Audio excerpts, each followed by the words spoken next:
Moving to two things which you have already witnessed. One is demonetization, another is GST. We will just go through it. Demonetization on 8th November 2016, the government of India announced that rupees 500 and rupees 1000 notes are getting means they will not be accepted. And what is demonetization? It is the act of removing a currency unit of its status. Means a particular currency has been devoid of its status as a legal tender. Okay, these notes accounted for about 86% of the country's cash supply. Now, what has to the people do regarding this? The people had to deposit the invalid currency in the banks, and the restrictions were also paid on cash withdrawals. In other words, restrictions were placed on the convertibility of domestic money and bank deposits. The aim of demonetization was to curb corruption, as well as no one can evade tax now, means no one can avoid tax, as well as black money was also eradicated. Now, features of demonetization. Demonetization was viewed as a tax administrative measure.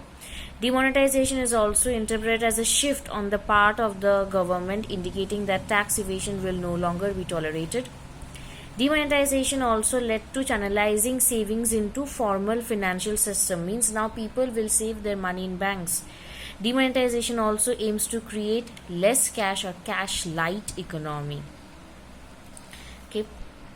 Digital transactions require internet connectivity. However, one of the drawback of this was digital transactions required connectivity, means smartphone as well as internet connectivity, and in the shops POS machine were required. But out of all these disadvantages, it was counterbalanced by the fact that now the people were into a formal economy, thereby increasing financial saving and reducing tax evasion. Now, the three sections of the society were affected in three different ways due to demonetization. Poor people who were largely outside of the digital economy, less affluent people were trying to come under the digital economy, and the fully affluent people had already accustomed themselves with the digital economy. Money didn't decline in cash transaction, bank deposits increase in financial savings. Okay, this was one of the benefit. Decline since some high demonetized notes were not returned and real estate price fell. Private wealth decreased because some high demonetized notes were not returned and real estate's price fell. Public sector no effect. Digital transaction among the new users and the use of RuPay cards and other enabled transaction was done. Prices of real estate declined. Rise in income tax collection because now people could not evade taxes.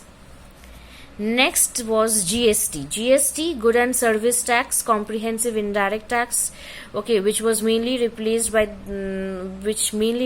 all the indirect taxes in India. It came into effect in 1st July 2017. Okay, it has been identified as one of the most important tax reforms in India. GST was followed by the slogan One Nation, One Tax. Okay. And it ensured a smooth flow of goods and services in the country. Tax, apart being a source of revenue for the growth, also plays a key role in making state accountable to its taxpayers. Effective taxation ensures that public funds are effectively employed in fulfilling the social objectives for sustainable development. Among other benefits, GST is expected to improve the way of doing business. GST has replaced 17 indirect taxes like VAT, service tax, excise duty, sales tax, etc., and 23 cesses of the central and states, thereby eliminating the need for filing multiple returns and assessment. It has rationalized the tax treatment of goods and services along the supply chain from producers to consumers. GST is charged at each stage of value addition, and the suppliers offset the levy on inputs in the previous stages of value chain through the tax credit mechanism. The last dealer in the supply chain passes the added GST to the consumer, making GST a destination-based consumption tax. The provision of availing input credit at each stage of the value chain helps in avoiding the cascading effect under the GST, which is expected to reduce prices of commodities and benefit the customers. So what are they saying? That GST is applied in each and every stage.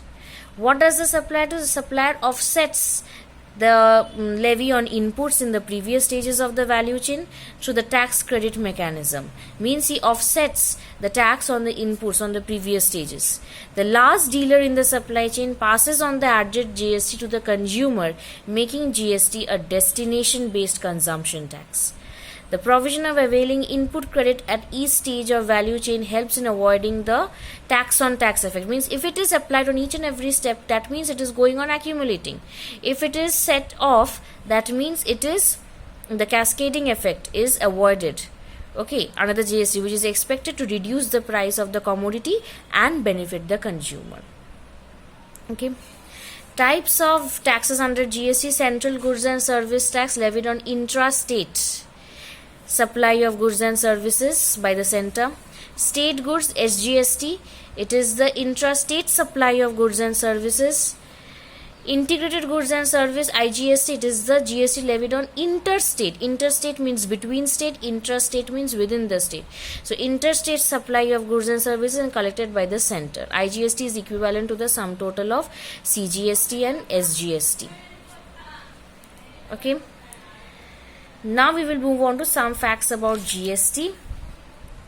Input tax credit under GST, GST Council, and key features of GST.